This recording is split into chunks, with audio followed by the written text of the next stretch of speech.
in terms of what we can do for that,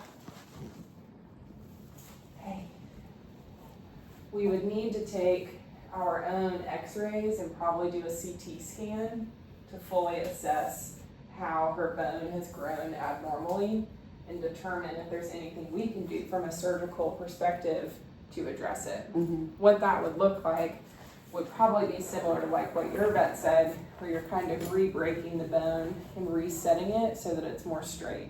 Okay.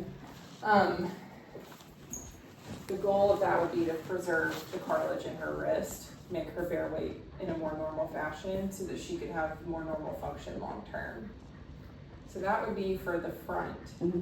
For the back, if her hips are really bothering her and we feel like that's really limiting her ability to do the things she wants to do at home, for a dog of this size, from a surgery perspective, we'd be talking about total hip replacements. Oh God, yeah. And that's a big undertaking. Yeah. So I typically tell people if dogs are not, if you don't feel like it's affecting their quality of life that significantly, Right. I don't feel. Yeah. then it's probably not worth doing that right now. Okay. Good. But if she gets to a point where you feel like her hips are really hindering Mm-hmm. her, and that's at the point where you don't feel like she's able to do the things Right. you want her to do, or she's not able to do those things, then that's really the only surgical option we have for a dog of that size. Okay. I understand. Cost-wise, for big dogs, so they're expensive. I think in order for us to do a x-rays and a CT scan today of her arm, that would probably run you around $1,000. If we talked about doing some sort of surgical correction on that forearm, then we're talking probably about $6,000 to $8,000. I know. It's a lot. So that's kind of generally what we could consider for her. The other option would be if we don't feel like it affects her that much and she's a happy dog and you guys wanted to just monitor her, would be doing things like making sure she doesn't get overweight, because that's going to be the thing that hinders her the most. Right. She obviously is an active dog, leads an active lifestyle, so keeping her thin is really important because extra weight on those joints is just going to hurt them further. Other things would be you could add fish oils to her diet. Is she not a fish oil? She is not. That's. I mean, we she gets the Cosequin, not the fish oil though. I need to add that.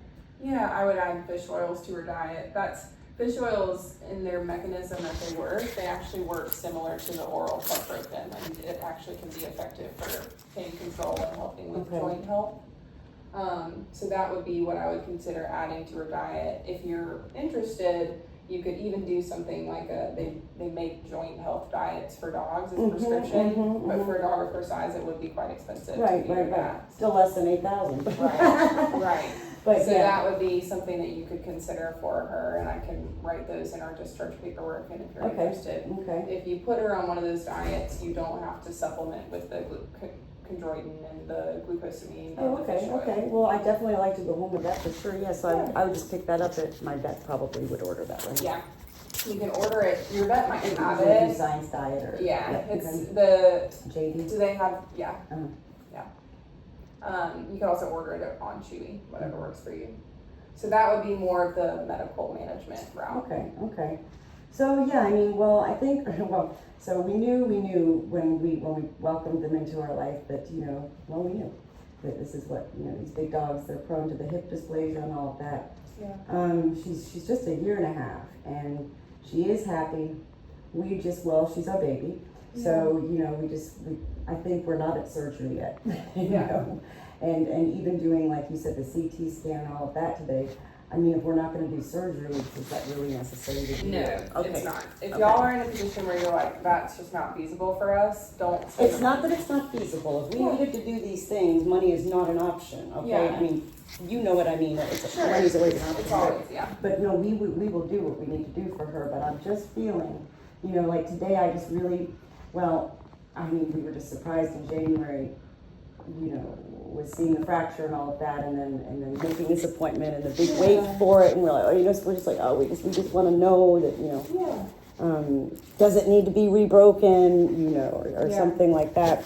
I But- would say from a time perspective, the hips, those can wait for years. She may be fine for years and years and years and not be affected from Right. them. The wrist, if you're going to consider surgery, you need to consider it sooner rather than later, because if we wait until she's already got a bunch of arthritis in her wrist, then there's not really a surgery to be done for it. If that makes And yet, sense. so let me just back up. Sure. So you said with if you did the X-ray and the CT, that would be about $1,000. Mhm. And then if it was determined that you needed or could do surgery on that surgery for the wrist would be $6,000 to $8,000. Yeah, shoot. I mean, Yeah, ah. I know, and I don't think she's severely affected. I don't think so either. No, I think it's just we wanted to catch it, you know, because she's so young. So I mean, I definitely can be more proactive, you know, with. I think I will. I think I'm gonna do. I'm gonna do that, the JD or something, and we can manage that to start off with. Okay. And what is your take on? Like, I didn't feel the glucosamine injections really did anything. I think And neither did the gabapentin or carp. if you don't feel like she's painful at home, you don't need to give her carprofen or gabapentin. Okay. The glucosamine injections, a lot of the supplements that we have for dogs for joint health have mixed results from a research perspective, saying there's not a lot of research out there saying that they 100% are going to make a huge difference. So I think, sure, they might help from an early standpoint prevent the degradation of cartilage long term, but that also may just be a really expensive saline injection that you're giving her. You know? Right. And it was $80 for each vial, so it was like $160. Yeah. I think it's, I mean, and I totally get it. If you're not seeing much of a difference and it's that expensive, what's the point? Right. So I think if you wanted to try something like supplementing her through her diet, then I do think that would be an effective way to try and manage her joint disease. Okay. I think that's what I'm feeling. Okay. All right. Well, we'll send you some discharge paperwork that just goes over a summary of what we talked about. If you have any questions or y'all talk about it at home and you want to bring her back, just let us know. Okay, We can get her okay. back.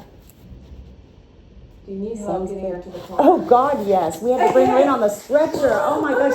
So She just hates the floors. No, she is a working dog. They Yeah. don't need a leash, and Yeah. she does not walk on a leash. You I put see. the leash on, Okay. and she's dead weight. Oh, will she get up without a leash? You think in here? She might. I don't know. Okay.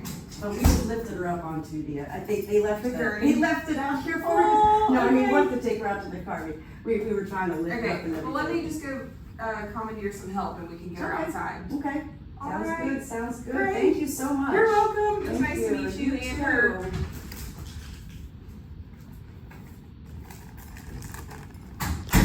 All right. So that's that.